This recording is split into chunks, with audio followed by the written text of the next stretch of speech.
जीवन में काम किया कि नहीं किया?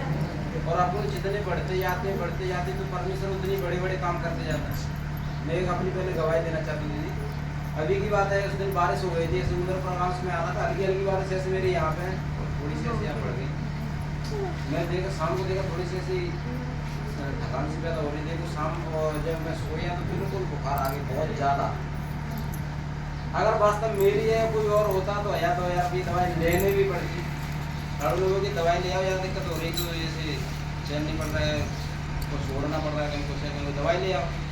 मैंने कि नहीं, मैं परमेश्वर में जाता हूँ, मुझे दवाई लेने की जरूरत नहीं है। मैं खुद एक पशुओं को डॉक्टर वगैरह ऐसी छोटी मोटी दवाई तो मेरे पास ही पड़ी रहती है। मैंने मुझे छोटी सी गोली खाने की भी जरूरत नहीं है, क्योंकि मैं परमेश्वर में जा रहा हूँ, सत्संग में जा रहा हूँ।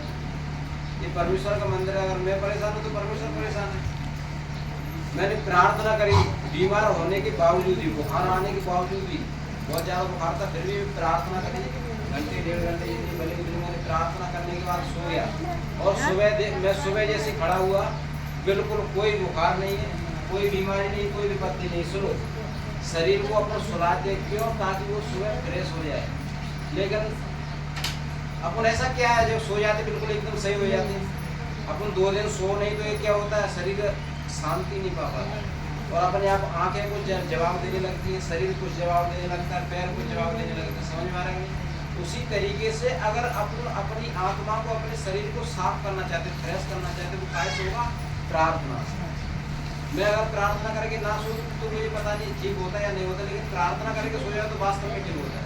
दूसरे दिन फिर बुखार आ गया, फिर भीग गया तो भैया फिर बुखार आ गया। अब तो मुझे लग रहा है कि दवाई लेनी पड़ेगी। नो, मैंने ये कहा था कि परमेश्वर मुझे तू ठीक करेगा। और मैं शाम को प्रार्थना कर रहा हूँ, बिल्कुल ठीक, कोई बुखार नहीं, अभी तक एक गोली तेरे अंदर नहीं गई। एकदम बुखार तो बहुत ज़्यादा, जुकाम खांसी बहुत ज़्यादा। सुनो, मैं शाम को दीदी प्रार्थना कर रहा हूँ, साइड में सांप भी लगी है, प्रार्थना कर रहा हूँ, नाक टपक रही, पहुँच लो कोई बात नहीं, फिर प्रार्थना करने लगे। थोड़ी देर बाद पहुँच लो, फिर प्रार्थना करने लगे। थोड़ी देर नाक बह रही है, मैं ऐसे पहुँच लेता हूँ, फिर प्रार्थना करने लगता हूँ। अब मैं इसका एक उदाहरण और बता दूँ जो परमेश्वर ने मुझे दिखाया था।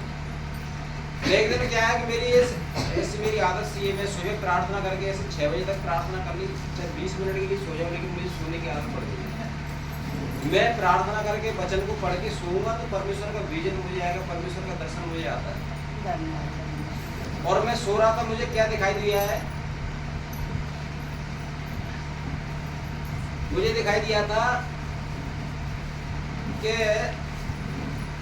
मैं किसी घर में गया हूँ अंदर, और अंदर कोठरी में गया हूँ तो कई लोग बाग बैठे हुए, और मैं बाबाओं में चला गया हूँ। ऐसे बोलते हैं कोई भगत है, जूड़ा उड़ा रखा हुआ उसका, वो सबसे बड़ा बाबा है, सबसे बड़ा भगत मान लो।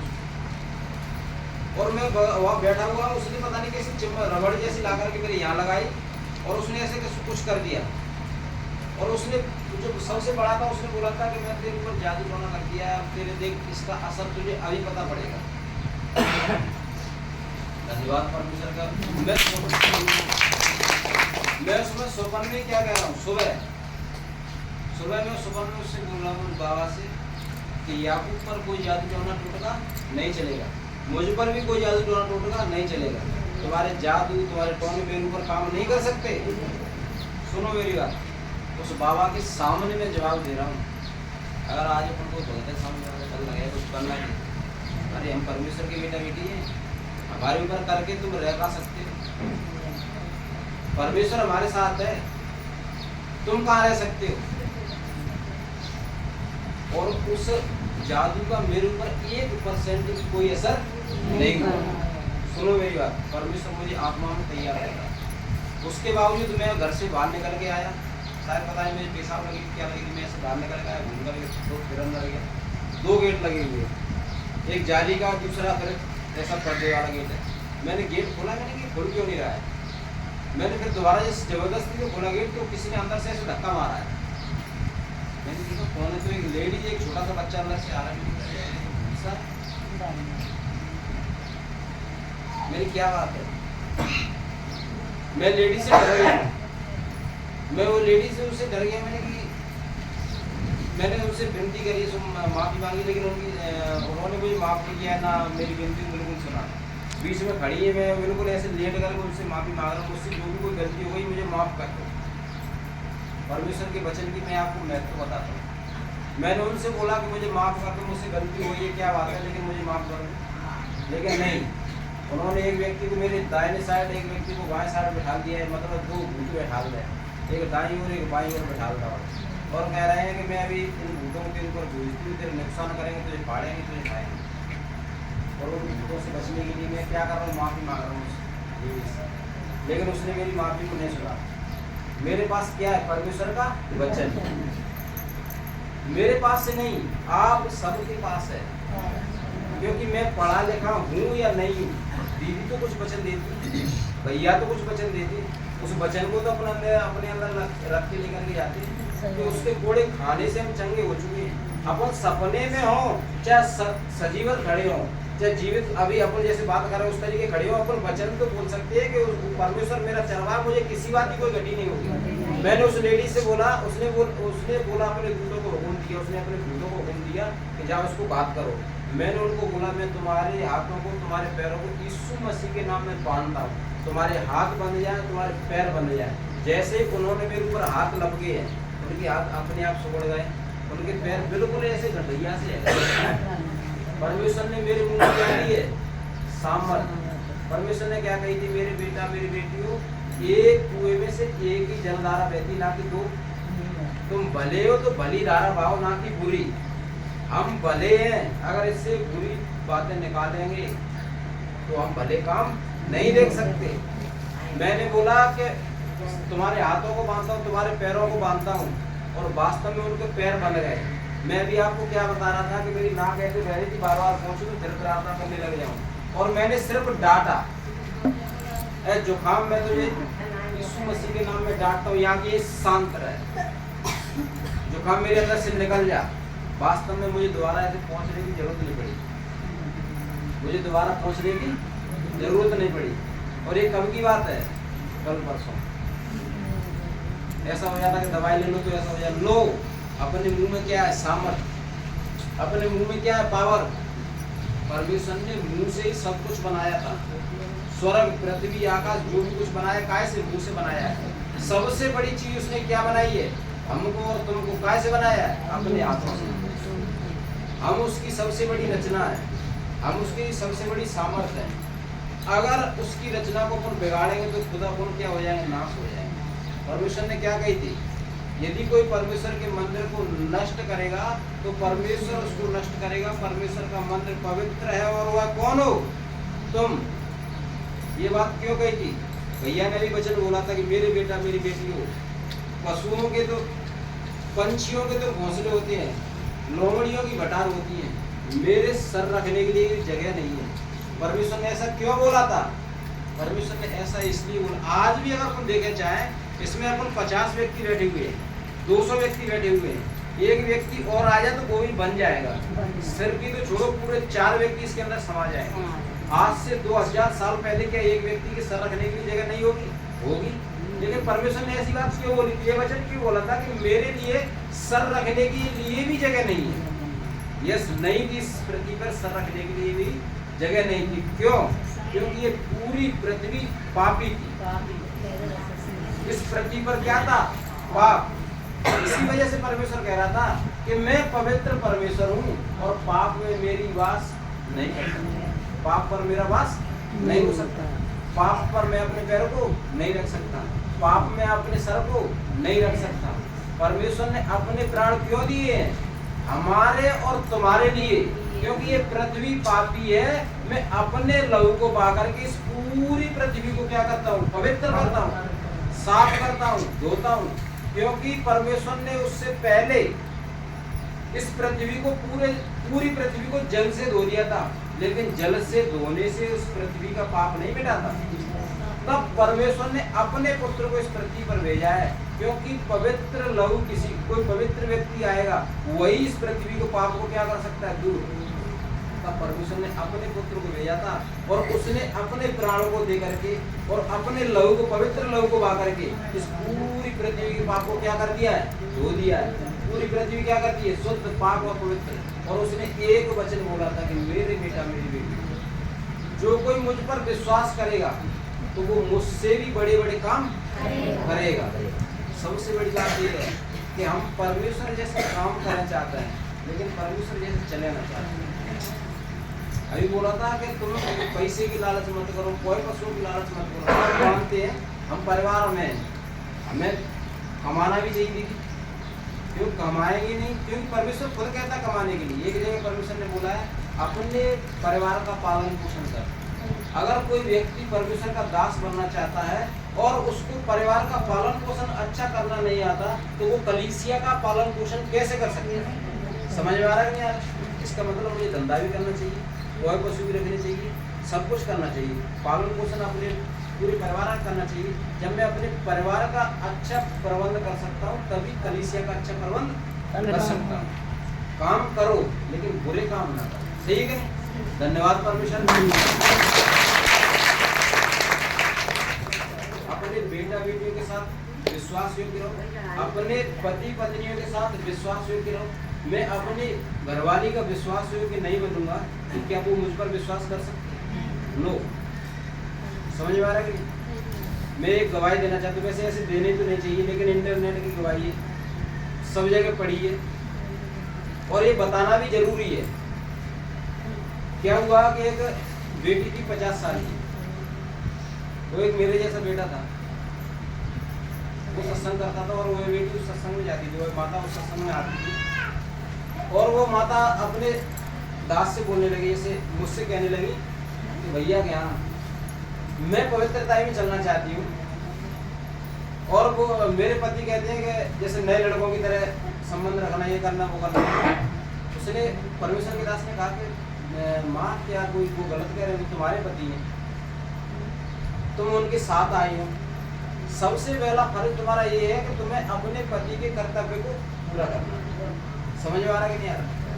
ये बात सोचने वाली। हम सत्संग करते, हम किसी भी बात में वंचित ना रहे, इस वजह से हर चीज को बताना जरूरी है। तो उस बेटी के समझ में, उस माँ के समझ में कहा बिल्कुल नौ मड़ा में खा जाना है, 20 सालों को 25 सालों को, यही समझ में कहा मैं पवित्रता में बूढ़ी है, मैं जानती हूँ, मुझे इन चीज़ों से दूर रहना है।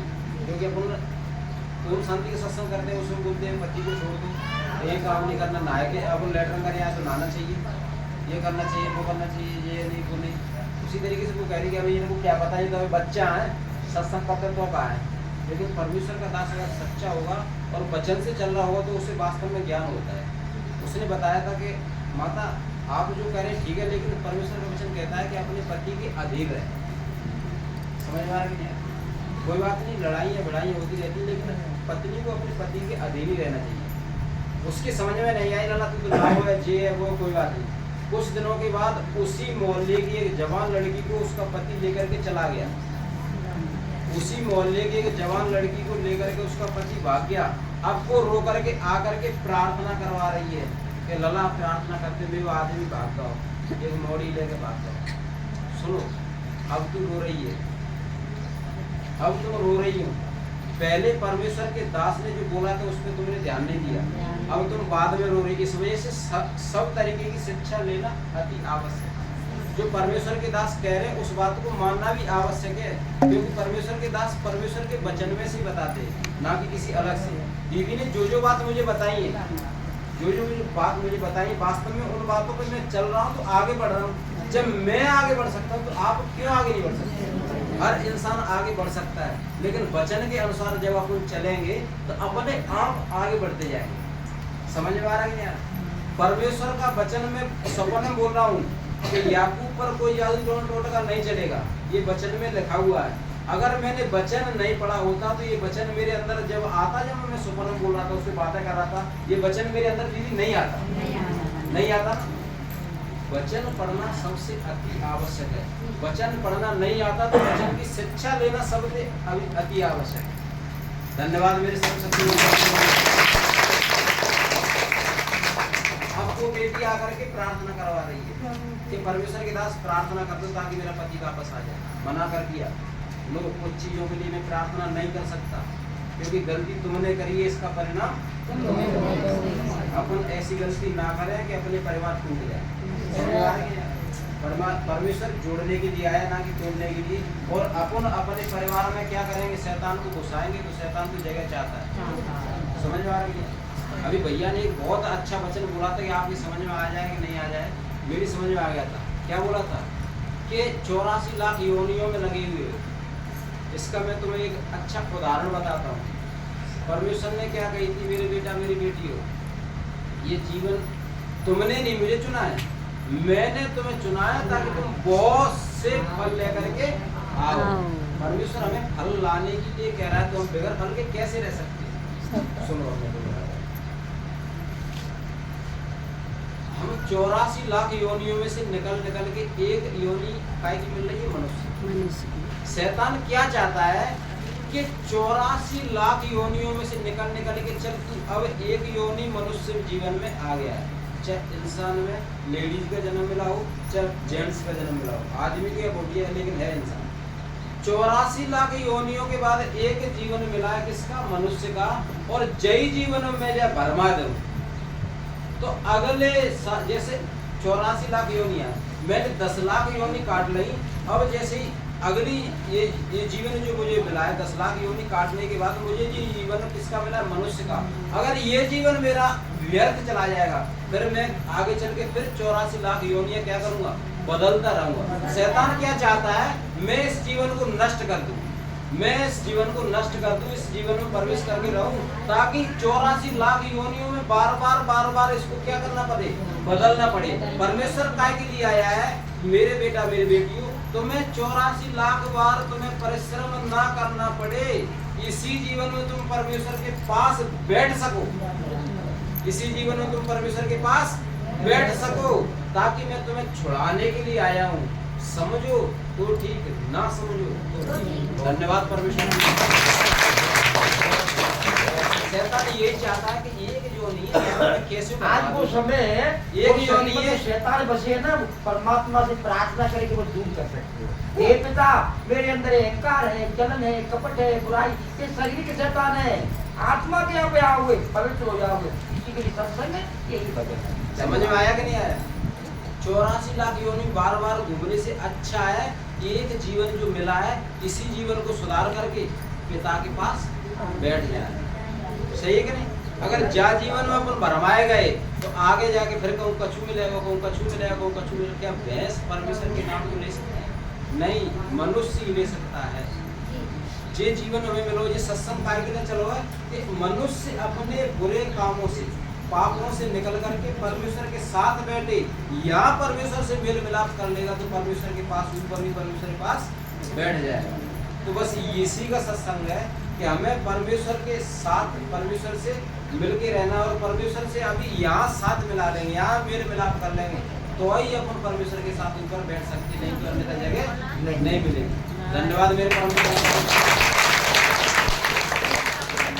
ये मेरे दयालु दयावान सामर्थ्य परमेश्वर का जो ये वचन बोला गया, मेरे दयालु परमेश्वर का, इस वचन को तू मेरे हृदय रूपी पटिया पर लिख दे, उन सब बेटा और बेटियों के हृदय रूपी पटिया पर लिख दे। कोई दुष्ट आत्मा, कोई शैतान शक्ति, कोई बीमारियां, कोई विपत्तियां, कोई कर्जा, कोई कलेश, कोई दुख इन वचनों को चुराने ना पाए, इन वचनों को छीनने ना पाए। मेरे दयालु दयावान सामर्थ्य परमेश्वर का ये बेटा और ये बेटियां अब की बार आए तो बड़े बड़े सामर्थ्य के साथ आए, बड़ी बड़ी गवाहियों को लेकर के आए। मेरे दयालु दयावान सामर्थ्य परमेश्वर पिता, इस भवन से कोई खाली हाथ ना जाने पाए। मेरे दयालु दयावान सामर्थ्य परमेश्वर इन सब बेटा बेटियों को तेरे लहू में डांटो। धन्यवाद धन्यवाद धन्यवाद।